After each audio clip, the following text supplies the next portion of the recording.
In 2017, the weather in California was the hottest in history. It was hotter than in 2016, which was also the hottest in history. The vineyard owners spoke nervously of how difficult it was to find people willing to pick grapes in this heat. The apple trees dropped all their apples. Over the summer, the smoke from hundreds of wildfires burning throughout the state gave me a chronic cough, which turned into walking pneumonia. People began to talk about how illnesses are getting weirder these days. I decided to attend a climate change action meeting I had seen announced in the local newspaper.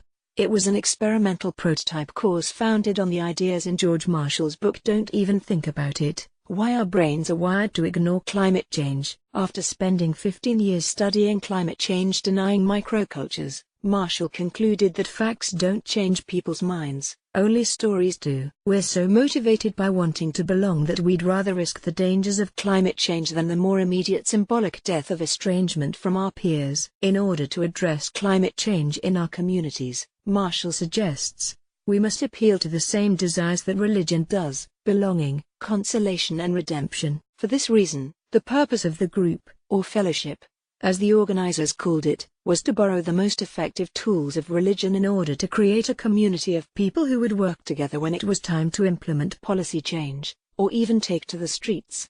Their aim was to galvanize 3.5% of the local population, the number that social scientists estimate is the tipping point for affecting social change. You had to apply to join the prototype course, so after the informational meeting I wrote the organizers the following email. I grew up with a dad who would regale us with climate change statistics over the dinner table. If my brother said he was going to a Giants game, my dad would say that he better enjoy it now because there weren't going to be any Giants games in the future. Hanging on the wall was a color-coded map he had created, showing what property values would be when ocean levels rose in the Bay Area. He terrorized all my friends by describing how the atmosphere would start to smell like rotten eggs as soon as the oceans warmed and started pluming carbon. In effect, I assumed that by 2020, life on Earth wouldn't exist anymore. I teach environmental studies, and I'm looking for ways that I can bring hope to my students but also help motivate them, as well as myself.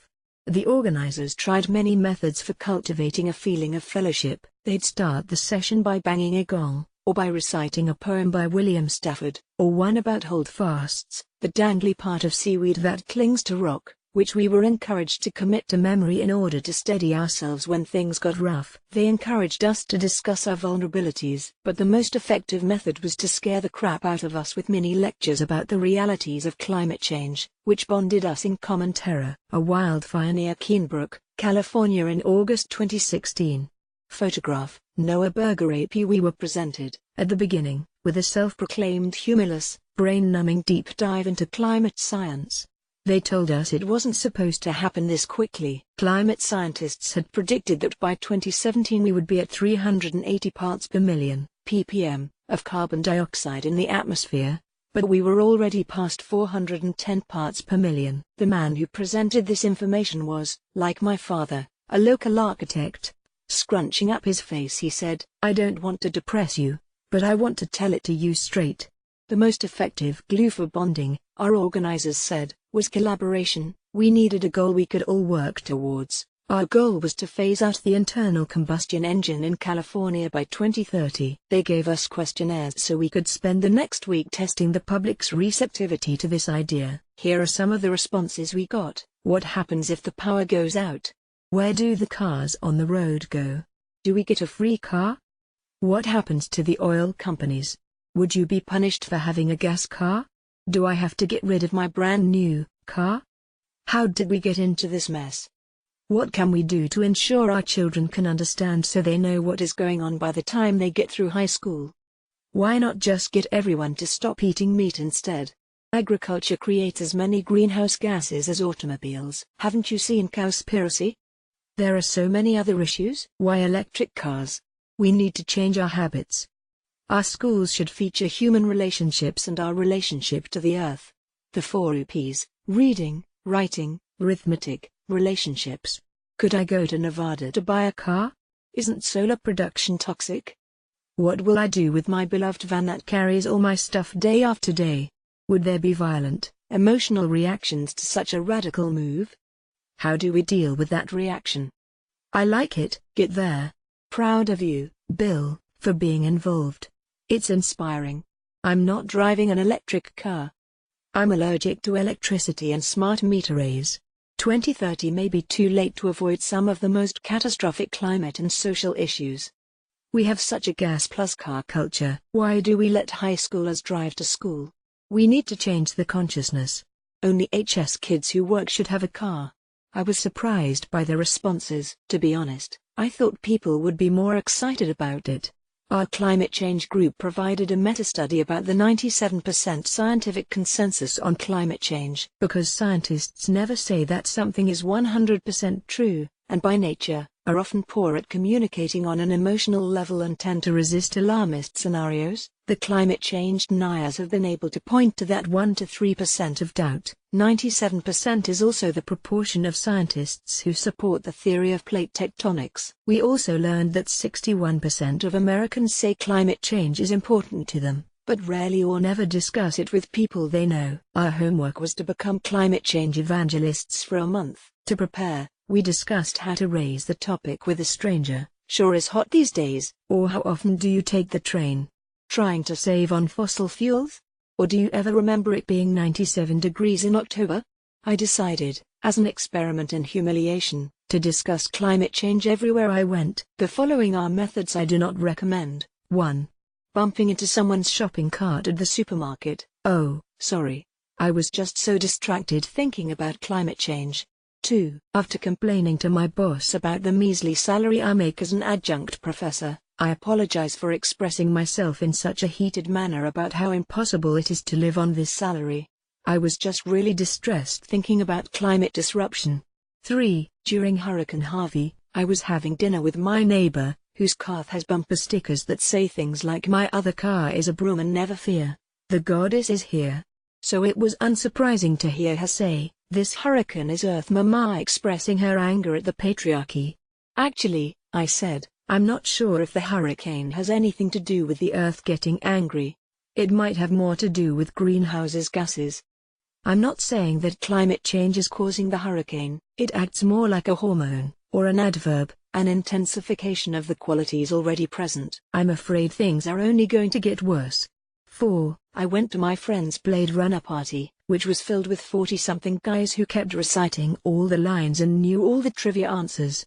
During the pee break, one guy started talking about how we'd all be wearing Google Glass in 10 years. If the Earth doesn't burn up, I added. Right. Someone interjected, and I thought we might be on our way to a useful discussion. This party just turned into the real downer, someone else said, so we went back to the movie. Oh, no, I thought.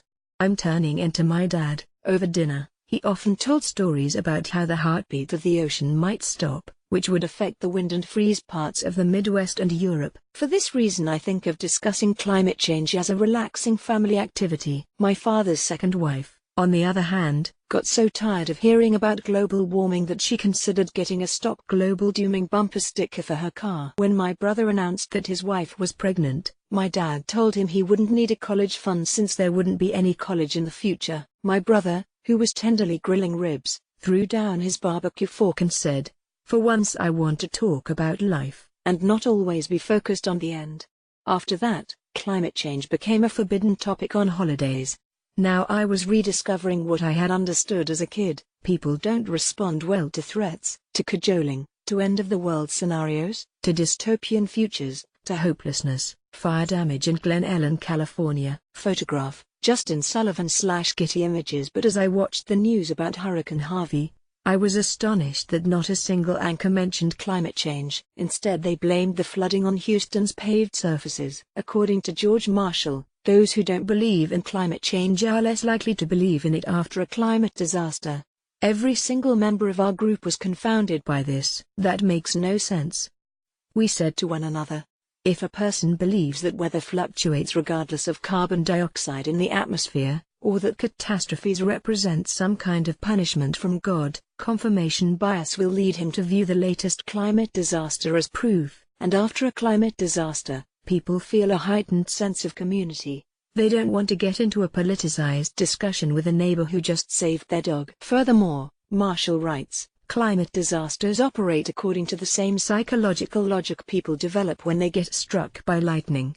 They tend to believe they are statistically immune to it happening again, even as the actual odds remain the same. And if your house floods due to a changing climate, it is more likely it will flood again.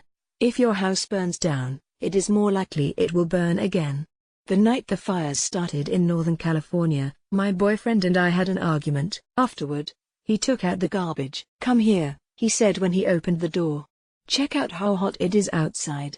A little while later, the wind started to sound like airplane engines. The following morning, my mom and my aunt both told me that they'd thought we were being attacked by North Korea. On the evening of the 8th of October 2017, severe gusts of dry winds blew across desiccated grasses and diseased trees caused by years of excessive heat and drought. A great flood had fattened grasses into combustible fuel. The wind knocked down power lines, which lit the trees on fire. The firestorm destroyed 1,000 homes in a single neighborhood. Neighbors pounded on neighbors' doors, honking horns, trying to rescue one another. It took hours to leave town. Most people reported that drivers were calm, though a few resorted to the sidewalk, the median, and the opposite side of the road. One woman managed to stuff her pony in the back seat of her Honda Accord. Another woman had to choose between saving her car or her horse. She jumped on her horse in her pajamas and rode away from the flames.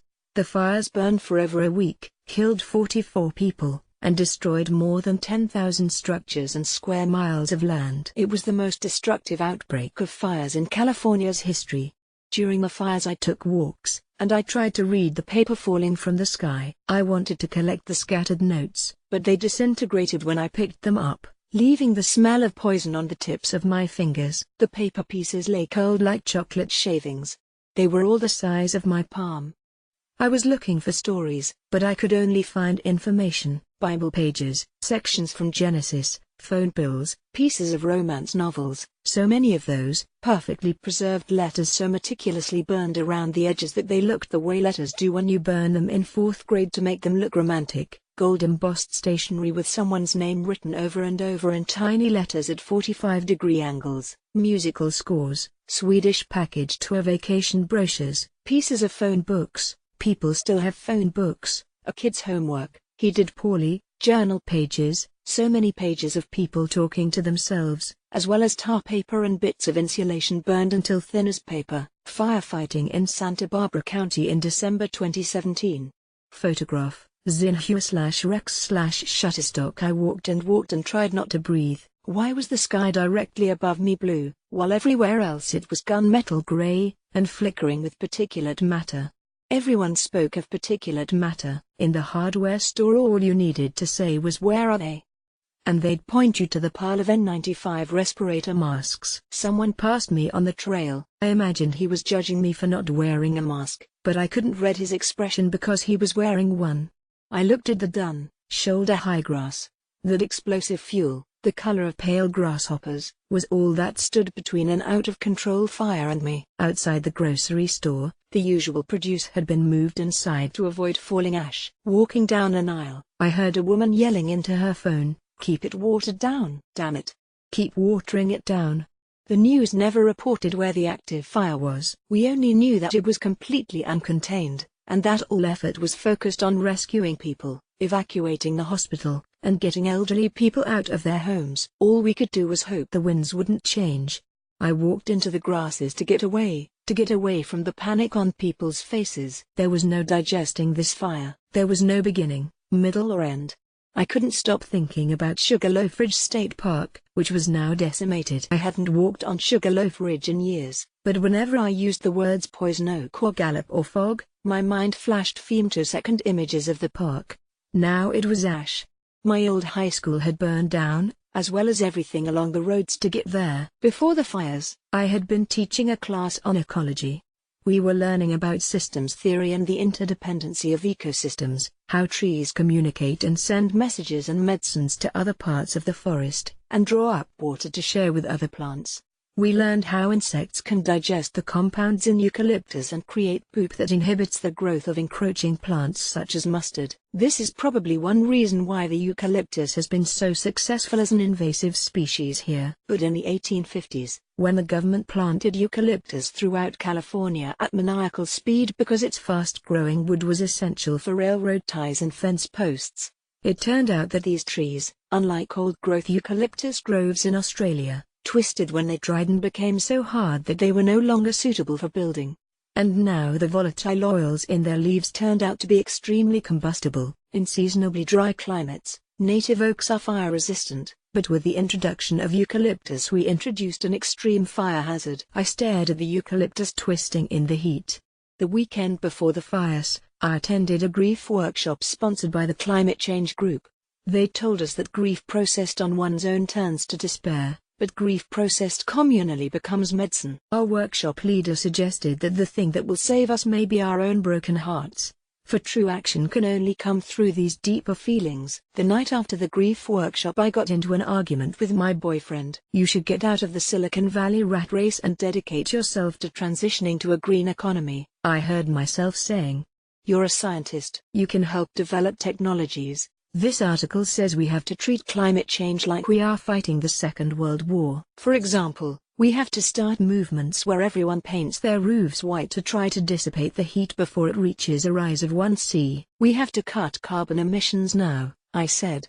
Here's an article about what we can do to stay below a 1-degree rise.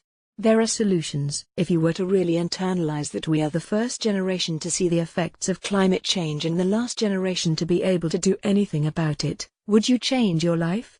Even while I spoke, I could hear myself sounding like a maniac. I kept reminding myself that people don't respond well to threats, to cajoling, to end-of-the-world scenarios. But I couldn't help it. I was in a bad mood because it was so hot outside. Yes, it's the right thing to do, my boyfriend finally said, calmly. But if it were really that bad, as you say, don't you think Google would be doing something about it? On the fourth night of the fires, the humidity plummeted again, and anxiety peaked. A dry wind was expected to blow almost as strongly as on the night the fires started. I packed a suitcase full of clothes and looked around my room. Should I pack the vase I bought in Turkey? How about the old Soviet tourist books about Tbilisi? How was it possible to choose between items of sentimental value? Better to leave it all. At least we have the public pool across the street, my mom said. We'd heard about the couple who took refuge in their neighbor's pool while their own house burned. They stayed in the water for 6 hours, covering their faces with wet shirts whenever they had to come up to breathe. How long does it take for a house to burn? The woman had wandered underwater. My sister-in-law called and said, remember how when your brother and I first got married and your dad was always talking about global warming? Turns out he was right. My dad called, I've been needing Ambien to sleep, I'll forego that tonight. Rincon Ridge in Sonoma County in October 2017. Photograph, Paul Kitagaki Jr. /Sacramento B/Zuma/Rex/. Shutterstock. The next day, having survived the night and craving fresh air, I drove to the ocean. I was searching for clean air, but smoke covered the soot-colored sea all the way to the horizon. I could have felt guilty for driving a car with an internal combustion engine, but guilt goes on hold during fires. I sped on my way home, because the rule of law no longer applies during fires. This is the wildness that descends. This is the triggered reptilian brain. During the fires we craved sugar and fat and ordered pizza and didn't mention that we usually never order pizza. During the fires my neighbor, the goddess, forgot she was gluten intolerant. During the fires all I could think of was the word holdfast. We made a plan. It seemed perfectly reasonable at the time. If the wind blew the fire this way, we would get in our cars and head to the ocean. If the fire kept following us, we would drive into the ocean. A student of mine complained that he still had to work at the bank during the fires, since his branch was the only one open in the region. In one day customers deposited $600,000 in cash, a record, which they must have been keeping under their mattresses. My student said that all day his nerves were on edge because people kept walking into the bank wearing N95 masks. Later, the fireman told us that the masks don't actually help much. A friend who was evacuated said he grabbed his 2 dogs and 2 banjos and hustled into his car. Driving away, He realized he had forgotten to pack any clothes. During fires you hear, over and over, "I lost everything, but at least I have my life." A couple of people, after losing everything, knocked on the door of a man whose house was for sale. They said, "We've lost everything. Can we buy your house and everything in it?" He left everything he owned to them, including his toaster and bath towels. The songs on the local radio stations were especially upbeat during the fires. They interspersed Tom Petty's "I Won't Back Down" with quotes from locals who had lost their houses. Fires are burning in 8 California counties, the news announcer said, with the Tom Petty beat in the background. A woman's voice, "I came out to get my dog and looked down the ridge and saw a glow, and I looked at the wind and I told my parents that they might want to pack up something just in case, and my mom said that the fire was already at the bottom of the hill. No, I won't back down. No, I won't back down. You can stand me up at the gates of hell, but I won't back down." Another woman, "I just want to thank all of you first responders. I love you all from the bottom of my heart. I thank you all for being there, for being away from your families, to help everyone else out there. Hey baby, there ain't no easy way out. Hey, we are Sonoma County strong." Photograph, Rob Barella/SB News/Zoomer/Rex/Shutterstock. I cried when the song came on, though I'd already heard it 5 times. I cried while driving, and when I saw the banners on every highway overpass. Thanks, first responders. Thank you, firefighters. Or the signs in front of the cafes, "Firefighters eat for free." Even as the fire raged on, all the Mexican restaurants were closed except one. I went in to get a burrito and found it full of evacuees. "Sure is busy here," people kept saying. One man said to the cashier, "It'll have to be bulldozed, totally demolished." "How was yours?" "We're okay. It was still hot, 35°C, 95°F, in late October. We wondered if winter would ever come again." You can't get into a pumpkin carving mood when it's so hot. On Halloween a few kids came looking for candy, but it seemed like everyone else went to the movies. The parking lot at the theater was full. I had a dream that I had to evacuate, and the only thing I grabbed was the leftover bag of Halloween candy. I handed out Kit Kats to people as we ran from the fire. After the fires, on Facebook people posted about the most random item they grabbed when they evacuated. Daughter's piggy bank with $2.35 in coins in it. Grandmother's Christmas cactus, a wetsuit, an avocado, the cat scratch a tree, a Hermione wand, the cookie cutters, tarot cards, all the beer, kids' Pinewood Derby trophies, the sewing machine, dog's ashes, the spice rack, Norton Anthology of English Literature, son's Darth Vader alarm clock, husband's Hawaiian shirt collection, jury duty notice for the next day, the cat litter box and all the cat litter, combat-ready lightsabers, a toothbrush, even though the man who grabbed this one was evacuating to a dentist's office, a jar of Miracle Whip, because they were evacuating to a Mayo-heavy household. The fires didn't discriminate between the houses of the rich and the poor. Everyone's pearls melted, no matter how large. Nor did they discriminate between the houses of the realists and the idealists. After the fires, the realists wanted to rebuild as fast as possible with the same footprint. The original developers of Santa Rosa's Coffee Park, which was destroyed by the fires, offered to use updated versions of their old floor plans in rebuilding efforts. Homeowners were upset to learn that they were now required to rebuild in adherence with the California Green Building Standards Code. They argued that they shouldn't have to. Fire damage in Coffee Park, California in October 2017. Photograph, Elijah Nuvelage AFP/Getty Images. Before the fires, the builders who showed up to city council meetings were the same people every time. They all seemed to be on the first-name basis. But after the fires, something changed.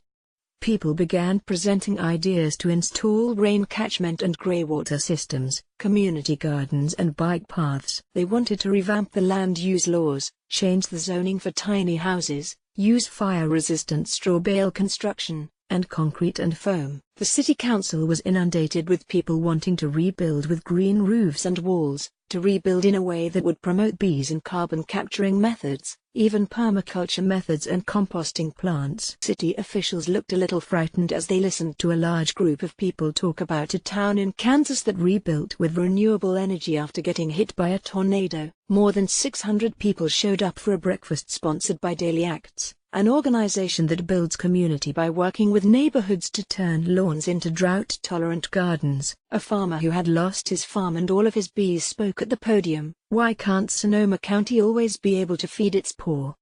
My neighbors started talking about agrihoods, a new trend in which affluent, slow-foodie millennials move to neighborhoods surrounding a farm, instead of to the golf course communities of their parents' generation. My dad even wrote an op-ed about it.